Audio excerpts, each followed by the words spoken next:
పవన్ ను వెంటనే డిస్మిస్ చేయాలి మాజీ ఎంపీ తాజా డిమాండ్. తిరుమల లడ్డు వ్యవహారం ఇప్పుడు ప్రధానంగా ఏపీ రాజకీయాల్లో తీవ్ర చర్చనీయాంశం అవుతున్న సంగతి తెలిసిందే. ఈ ఘటన అనంతరం AP deputy CM Pawan Kalyan ప్రాయశ్చిత దీక్ష చేస్తున్న సంగతి తెలిసిందే.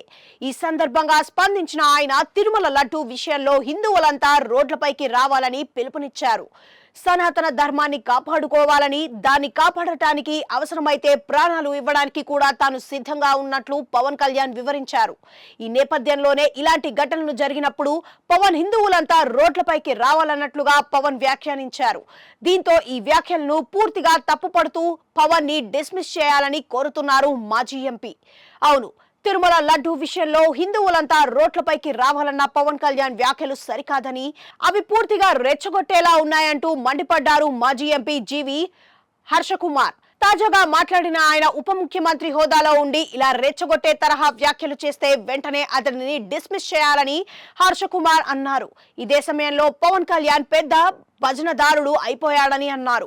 గతంలో పుష్కరాల సమయంలో చంద్రబాబు ఫోటో పిచ్చి వల్ల షూటింగ్ ప్లాన్ చేస్తే సుమారు 30 మంది చనిపోయారని హర్షకుమార్ చెప్పుకొచ్చారు. ప్రకృతి విపత్తులు వచ్చినప్పుడు వాటిని నియంత్రించడానికి ప్రభుత్వాలు ప్రయత్నించాలని అన్నారు. అయితే ఏపీ ప్రభుత్వం అలాంటి ప్రయత్నాలేమీ చేయకుండా వరదలు వచ్చేసిన జనాలు ఇబ్బందులు పడిన తర్వాత నీటిలో నడిచి పడవల్లో తిరిగి నాటకాలు ఆడారని అన్నారు. ఎన్నికల సమయంలో సూపర్ 6 అని పథకాలు హామీలు ఇచ్చారని, హామీలు ఇవ్వడం కాదు అమలు చేయాలని తెలిపారు. తెలంగాణ ముఖ్యమంత్రి రేవంత్ రెడ్డి అధికారంలోకి వచ్చిన నెల రోజుల్లోనే మహిళలకు ఉచిత బస్సు పథకాన్ని అమలు చేశారని అన్నారు.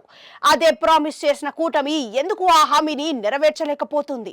నెరవేర్చలేనప్పుడు దొంగ ప్రామిస్లు చేసి ఎందుకు అధికారంలోకి వచ్చారు అని హర్షకుమార్ నిలదీశారు. వీటిని పక్కదారి పట్టించేందుకే తిరుమల నెయ్యి టాపిక్ తెచ్చారని ఫైర్ అయ్యారు.